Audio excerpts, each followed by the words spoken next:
Catechism of the Catholic Church, the Sixth Commandment following. Second, the vocation to chastity, number 2337. Chastity means the successful integration of sexuality within the person and thus the inner unity of man in his bodily and spiritual being. Sexuality in which man's belonging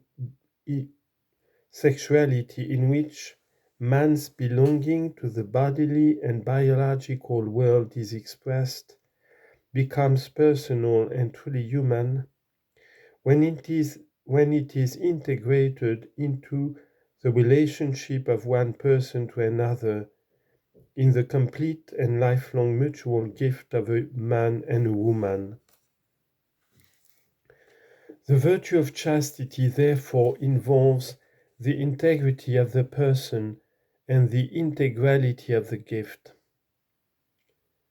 The integrity of the person. The chaste person maintains the integrity of the powers of life and love placed in him.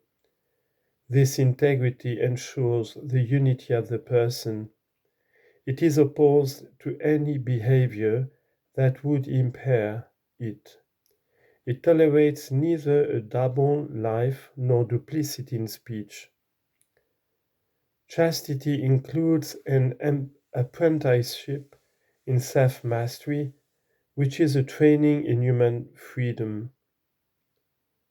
The alternative is clear. Either man governs his passions and finds peace, or he lets himself be dominated by them and becomes unhappy. Man's dignity therefore requires him to act out of conscious and free choice, as moved and drawn in a personal way from within, and not by blind impulses in himself or by mere external constraint. Man gains such dignity when, ridding himself of all slavery to the passions, he presses forward to his goal by freely choosing what is good, and by his diligence and skill effectively secures for himself the means suited to this end. Whoever wants to remain faithful to his baptismal promises and resist temptations will want to adopt the means for doing so.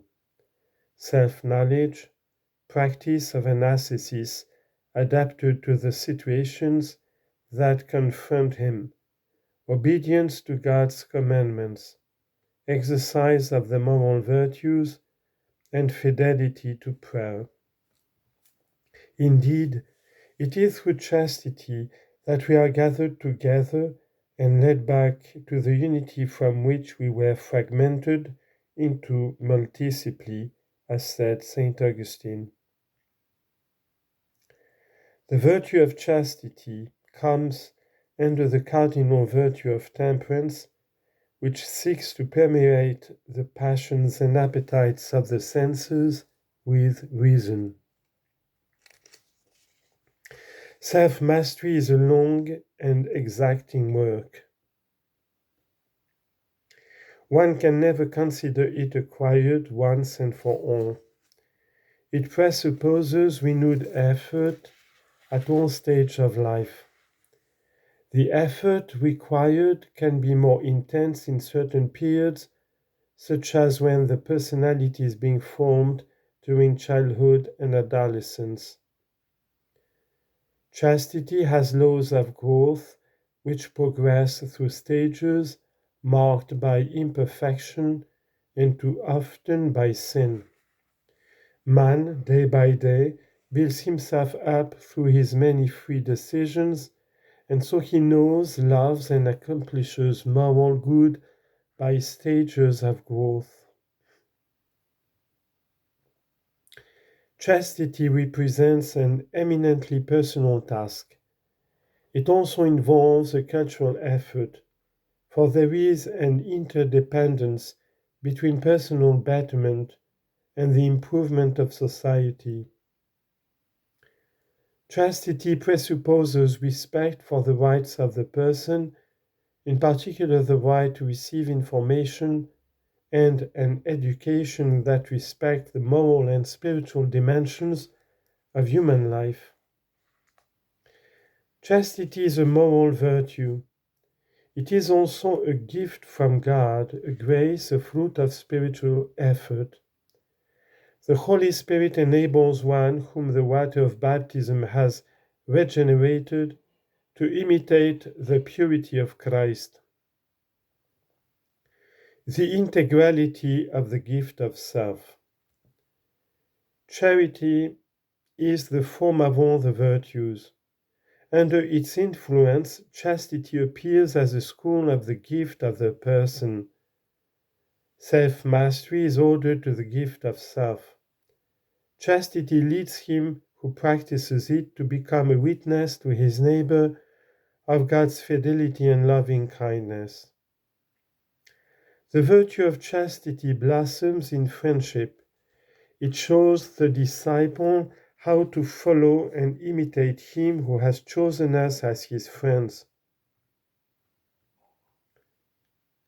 who has given himself totally to us and allows us to participate in his divine essence, in his divine estate.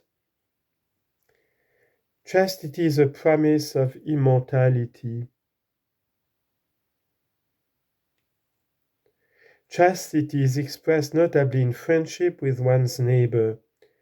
Whether it develops between persons of the same or opposite sex, friendship represents a great good for all. It leads to spiritual communion.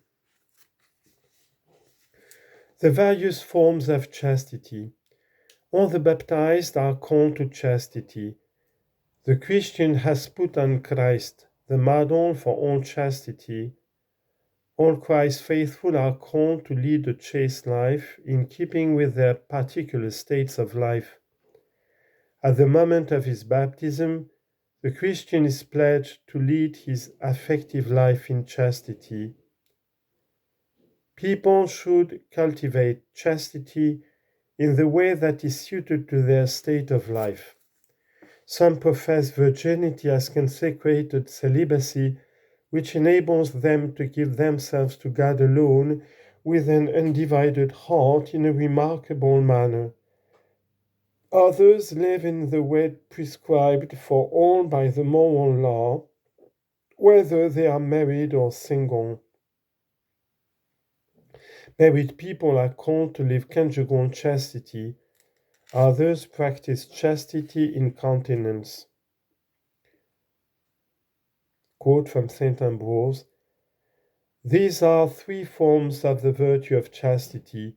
The first is that of spouses, the second that of widows, and the third that of virgins.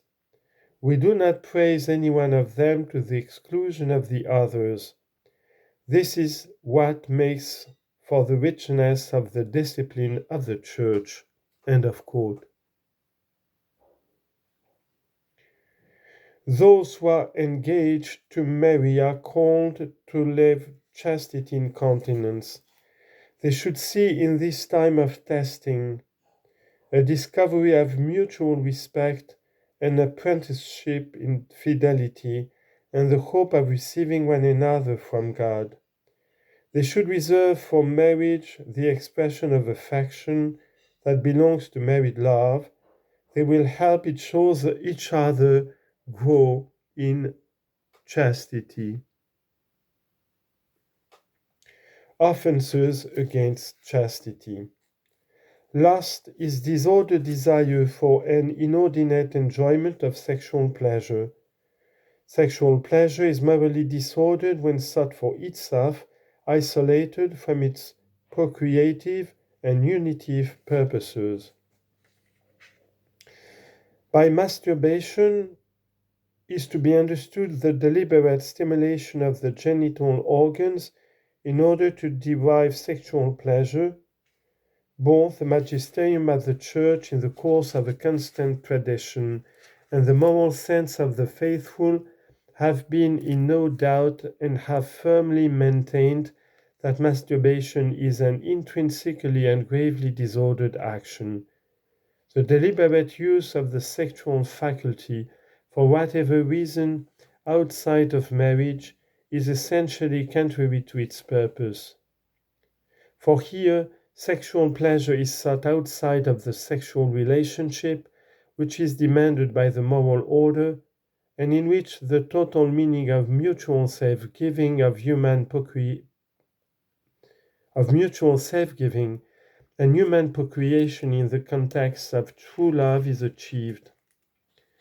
To form an equitable judgment about the subject's moral responsibility and to guide moral action, one must take into account the affective immaturity, force of acquired habit, conditions of anxiety, or other psychological or social factors that lessen or even extenuate moral culpability.